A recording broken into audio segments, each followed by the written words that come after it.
Hello, my name is Bethany Abelseth. In this video, I'm going to be talking about the Chantilly High School Latin Program. In these classes, we study the history, culture, mythology, language, and literature of ancient Rome.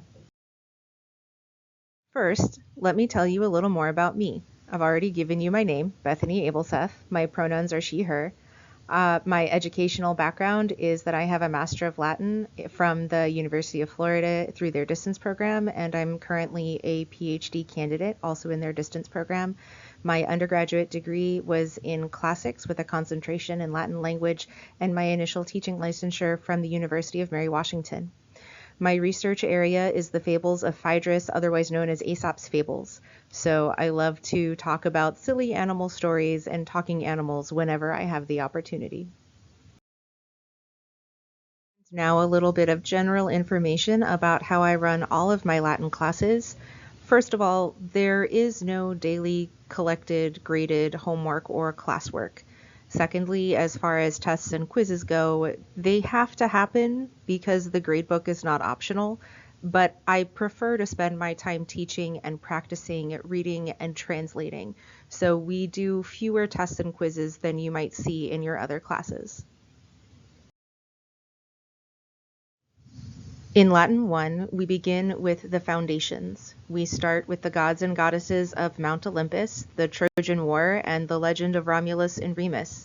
We talk about Roman clothing and housing, the kings of the Roman monarchy, and while we're talking about those things, we're learning relevant vocabulary, we're learning about the grammar of Latin nouns, simple adjectives, and basic verbs. Here you can see a sampling of the kinds of activities we might do. We might draw pictures and label those pictures in Latin. We might look at the model of a Roman house in Minecraft style, and we might diagram some sentences and work on sentence frames. The most fundamental difference in the structure of Latin versus the structure of English is where we put the verb. In English, we want the verb in the middle, between the nominative subject and the accusative direct object. But in Latin, the verb is more often at the end, after everything else in the sentence. So we do a lot of practice with rearranging vocabulary. In Latin 2, we develop what we began in Latin 1. We shift from the mythological foundations and the legendary beginnings to the history. We talk about the Roman Republic, societal expectations and social norms, food, entertainment, and education, the heroic cycle, divination, and while we're talking about those things, we learn grammar about complex adjectives, advanced verbs, participles, and infinitives. If you don't know what a participle or an infinitive is, that's okay. I'll teach you. On this slide, you can see a sampling of some of the activities we do in Latin 2. You'll notice that we are still examining these sentences pretty closely with attention to vocabulary and grammar, but we're also looking at fresco paintings of food and telling stories about a man and his cat. When we arrive at Latin 3, we are ready for mastery.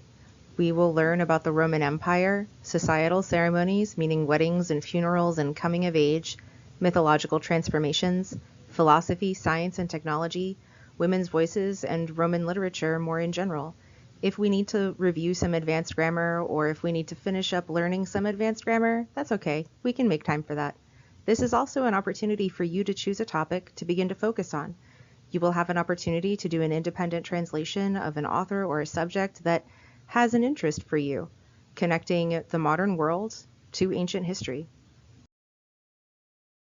On this slide, you can see a sampling of some of the things we might do in Latin 3. There are some mythological stories that we read together. One of them is in the pictures and a different one is in the text. And then you have the opportunity to translate something of interest to you. Not everyone will be working on the same thing and not everyone will be working at the same pace.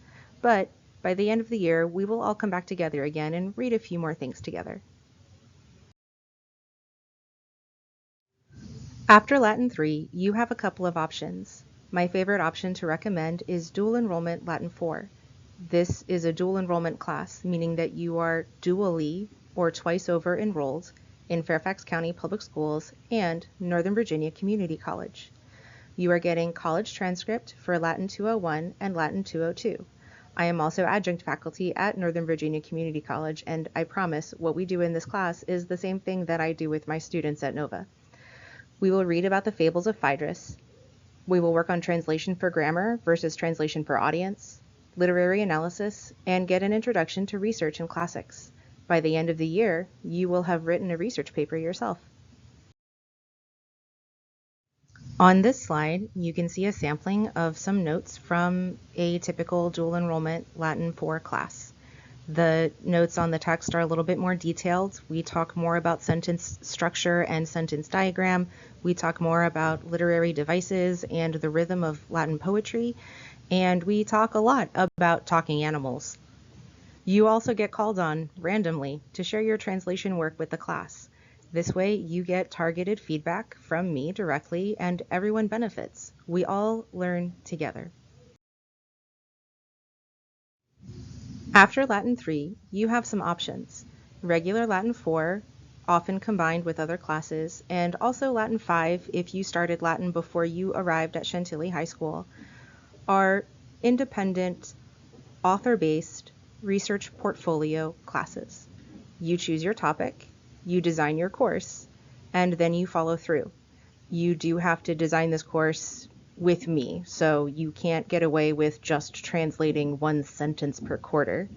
But if you wanted to focus on depth in a couple of paragraphs rather than an entire book, that is an option. You will prepare a translation, a commentary, and a scholarly essay, and you'll work at your own pace.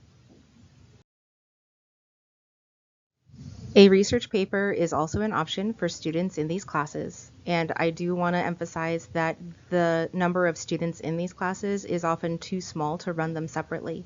So you might be in a combination class with Latin 4, Latin 5, AP Latin, and Latin 3, but that's okay.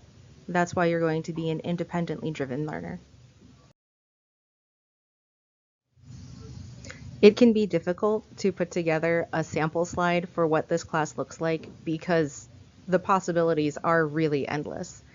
The Romans lived full human lives, just like we do today, and what they wrote about spans pretty much everything in the realm of human experience. So bring your interest, bring your curiosity, and bring your questions. The last option for Latin courses after Latin 3 is AP Latin, and this course is truly beyond. The coursework is dictated by College Board, and the curriculum up to now has been about Virgil's Aeneid and Caesar's De Bello Gallico, although the topics may be changing soon. It is heavily based on translation and literary analysis. You will follow your curriculum progress through AP Classroom, so you're going to have to be independently motivated. And I really need to emphasize that the time commitment for this class outside of school is not small. It's similar to dual enrollment in that the expectations are higher than for Latin 4 or Latin 5 in terms of the time commitment and the attention to detail and accuracy. The difference between AP Latin and dual enrollment is that you are not guaranteed the college credit just by taking the AP Latin class. So choose wisely and choose carefully. In order to be successful in AP Latin, you have to be ready to bring a lot of structure yourself to your coursework, your study habits, and your calendar. Thank you so much for watching, and I look forward to seeing you in class.